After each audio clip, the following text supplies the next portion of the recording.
Before we begin, drop a comment letting us know where you're watching from. We'd love to hear from you.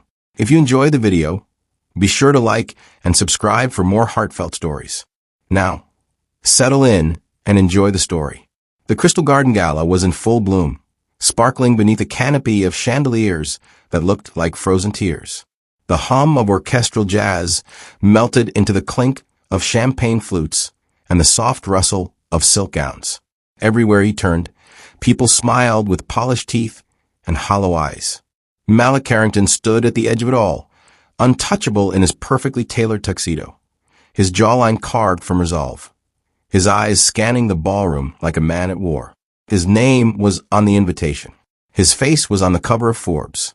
His fortune was built on steel, real estate, and the careful manipulation of risk. But right now, Malik was calculating an escape. "She's here," his assistant had warned him with tight lips and pitying eyes. "I saw Veronica coming up the stairs." Veronica Delgado, ex-fiancée, socialite, heiress, hurricane. He hadn't seen her in 9 months, not since the day she screamed in the middle of the Met Museum gala, flinging her engagement ring at him with operatic fury. And now she was closing in. He could hear her signature laugh, a sharp, echoing thing like broken glass. She'd found him. Of course, she had. Veronica always knew how to turn presence into performance. Malik didn't look back. He couldn't. He had no time for pleasantries or public spectacles. He needed a diversion. And then, like a vision conjured from desperation, he saw her. A woman in a rust-colored dress, standing near the tall floral arch, holding a flute of champagne in one hand and a small leather journal in the other. She wasn't mingling. She wasn't posing. She was quietly watching the chandelier above, as though it held the secrets of the world. Her hair fell in a cascade of dark curls around her shoulders. Her eyes, almond-shaped, wide, seemed to see past the room. She didn't belong here, which made her perfect. Without a plan, Malik crossed the floor in 5 purposeful strides. He reached her just as Veronica's voice cut through the air like a blade. "Malik, darling." He didn't pause. He simply took the woman's hand. "Please," he whispered, voice velvet in urgency. "Pretend you know me." And before she could respond, he was pulling her through the arch, down a side corridor, heart pounding like he was 20 again and stealing away from consequences. Elena Morrison blinked. She had come to the Crystal Garden Gala on borrowed grace. Her cousin Gabrielle, a junior event planner, had begged her to fill in as a coat check attendant. But halfway through, someone had mixed her up with a guest and offered her champagne. So she'd slipped past duty and decided to watch the world of silk and diamonds unfold from the shadows. That's when he took her hand. Warm, firm, decisive. The man's touch wasn't rude, it was desperate, controlled. His fingers were cool, but his pulse throbbed in the wrist she now held between her own fingers. Something about his grip told her he was used to getting what he wanted. Something about his eyes told her he never expected this night to spiral. And still, she let herself be led, past statues and velvet curtains, down a corridor filled with antique mirrors, into a small side room where the music dimmed into a distant hum. Only then did he release her hand. "I'm sorry," he said, catching his breath. "I didn't mean to frighten you." Elena stared. His tuxedo was custom, his watch Rolex, his shoes polished obsidian. But his face was exhausted, haunted, beautiful in a way that seemed carved rather than born. "Do I know you?" she asked finally. "No, but I owe you a thank you for saving my life." She raised an eyebrow. By holding her hand, he gave a small laugh, rubbing the back of his neck. "Long story. Ex-girlfriend. Drama. Cameras. And I'm the exit strategy." "You could say that." Elena crossed her arms, amused now. "Do all billionaires just grab strangers like that?" His eyes widened slightly. "You know who I am? Only after seeing your face up close. You're Malik Carrington. You built the East River skyline. My old apartment's view got blocked by your towers." His lips curled. "Sorry about that." She smiled. "It's fine. The rent went down." A silence fell between them, charged and odd. "Let me make it up to you," he said. "There's a garden on the terrace. No cameras. No socialites. Just moonlight and jazz." Elena should have said no, but something about him, The man who fled a ballroom and found stranger felt less like danger and more like destiny. She nodded once. Lead the way.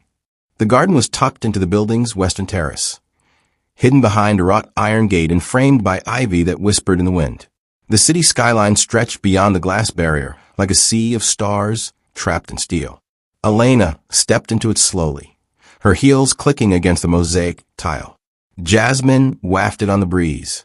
Somewhere inside, the band struck up a bolder rhythm. But out here it was quiet. She turned toward Malik, who was watching her. Not just her movements, but her presence. You weren't supposed to be here tonight, were you? He asked softly. No, she said, brushing a curl behind her ear. I was working coat check. Slipped out to breathe. You blend in better than most guests. Elena smiled. I read a lot of books as a kid. Pretending came naturally. He sat on a wrought iron bench and motioned for her to join him. The moment felt odd, intimate. She wasn't supposed to be here. Not in this garden. Not beside a billionaire whose world spun on power and discretion. But something about the way he looked at her made her feel unhidden. I used to dream of nights like this, she said, almost to herself. Of walking through crowds who didn't ask what I did for a living or why my dress wasn't from a designer label. Tell me what you do, he said. I'm a teacher, she replied. History. 9th grade. Public school in Harlem. His face softened. You teach kids about where they came from. I try to, she nodded. They fight me on it, of course. But every now and then, one of them lights up when we read Baldwin or talk about the Great Migration. Those moments make the late nights worth it. Malik leaned back, folding his hands. My mother was a teacher. Taught literature before she passed. She used to quote Maya Angelou like scripture. What happened to her? Elena asked gently. He looked away, voice lower now. Cancer. I was 16. She was all I had. A silence stretched between them, quiet and heavy like mourning that never quite faded. Grief teaches you strange things, Elena said after a pause. Malik turned to her, surprised. You've lost someone too? My father. 5 years ago. He worked sanitation for 30 years. Died before retirement. Never got to see the pension he talked about every Sunday. He reached for her hand again. But this time, not out of panic. It was gratitude, and understanding, and something neither of them could name yet. Back in the ballroom, Veronica Delgado seated. She'd seen him, Malik, cross the floor with the urgency of a man escaping. And she'd seen who he chose. Some girl with natural curls, and a dress that clearly hadn't come off a designer rack. She was not the kind of woman you ditched a Delgado for. Veronica adjusted her diamond bracelet, her smile all teeth, as she turned to her friend Monique. Find out who that woman is, she said coolly. Tonight. The next morning, Malik sat at the breakfast nook of his penthouse, untouched coffee steaming beside him. He couldn't stop thinking about her. Elena, the woman with city-worn shoes and soft, clear eyes. The woman who didn't ask for anything, yet offered everything with her presence. He'd walked her to a cab after midnight, exchanged no numbers, no promises. Just a lingering look that said, if I see you again, I'll tell you everything. But he didn't even know her last name. His assistant, Clara, walked in holding a thick stack of folders. Board meeting at 10. But there's something else. She placed a small envelope beside his coffee. Hand delivered this morning. No return address. He opened it, expecting one of the usual anonymous pitches or handwritten invites. Instead, it was a note. You may not know me, but I know exactly who she was. And you deserve better than that pretender you paraded through the Crystal Garden. Careful, Malik. Not everyone wants you for your heart. No signature. Just bitterness and malice. Elena leaned against the window of her tiny apartment that overlooked a bakery and a barber shop, sipping herbal tea from a chipped mug that had belonged to her father. The city buzzed below, buses braking, vendors shouting, life happening. But her mind was quiet, focused on one moment. That moment in the garden. That man. That touch. She had expected nothing of the gala. Certainly not to be pulled into the world of a billionaire with stormy eyes and a voice made for confessions. She had slept little that night, not from fear or regret, but from curiosity. She hadn't given him her number. She hadn't even said goodbye properly. but his eyes had lingered on her like he didn't want the night to end either. Still, she knew better than to fantasize. Rich men didn't look back, especially not at teachers who took the subway to work and taught Shakespeare in classrooms that smelled like bleach and broken dreams. She opened her journal and began to write. March 19th, one night. That's all it takes for everything to shift, for your world to crack open. He wasn't just charming. He was searching. Only. And that makes it harder, because I want to believe that someone like that could want someone like me. But hope is a dangerous thing for a woman with student loans. She closed the journal gently, like folding away a secret. Veronica Delgado sat behind the tinted windows of her luxury SUV, watching the brownstone across the street. That's her place, said Monique, smirking. Public school teacher. Lives alone. Name's Elena Morrison. Veronica stared at the window with a strange expression. Not quite anger. Not quite pain. She doesn't know who he is, she murmured. Not really. Monique raised a brow. So, what's the plan? Veronica's red lips curved slightly. Oh, no plan. Just information. A woman like her will either run or ruin him. Either way, it ends the same. She tapped the door twice, and the driver pulled away. Malik stood at the corner of 145th and Amsterdam, coat collar up against the wind. The note from that morning still sat in his inside pocket, burning like a coal. He had never chased a woman before. Not like this. But he didn't know what else to do. Elena Morrison had done something dangerous. She made him want truth. So he stood there now outside the school where Clara said she worked, waiting like a man who wasn't used to waiting. When the bell rang, students poured out like birds from a cage. Elena appeared 5 minutes later, clutching a canvas bag and wearing that same rust-red coat. She spotted him instantly. Her steps faltered. Malik, I owe you a proper thank you, he said, managing a crooked smile. She stared. You found my school? I had to. You didn't give me your number. She blinked.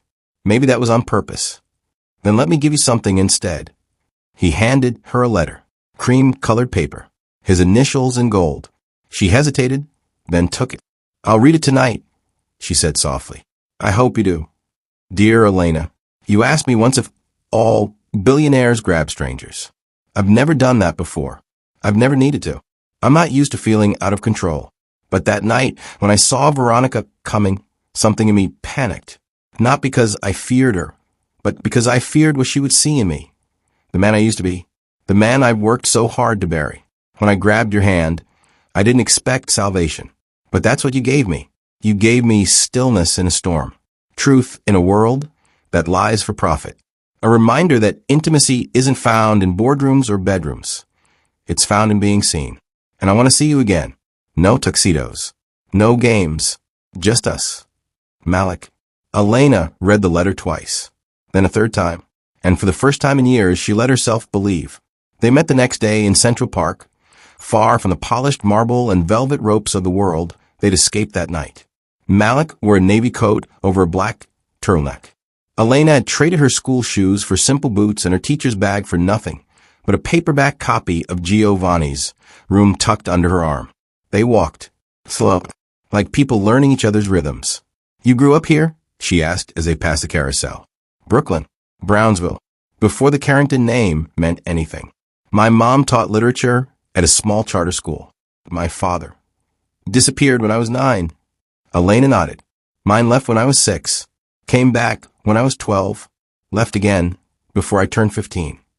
They sat on a bench where late winter sun spilled over their shoulders like soft mercy. You know, Malik said, I've been in boardrooms with presidents, flown first class to cities that don't sleep, but I've never felt this. He paused, searching. This known. Elena smiled. That's because most people only look at your name. I saw your eyes. That night, a package arrived on Elena's doorstep. No name, no card. Inside, a black and white photo of her leaving the school. A red circle drawn around her head. Beneath it, a typed note.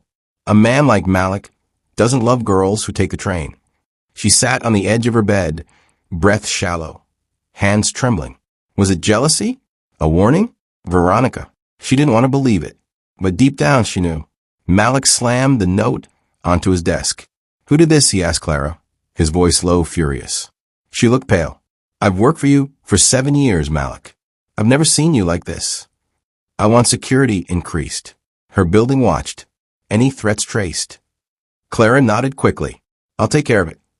But as she turned to go, Malik whispered, Is this what happens when I try to feel something real?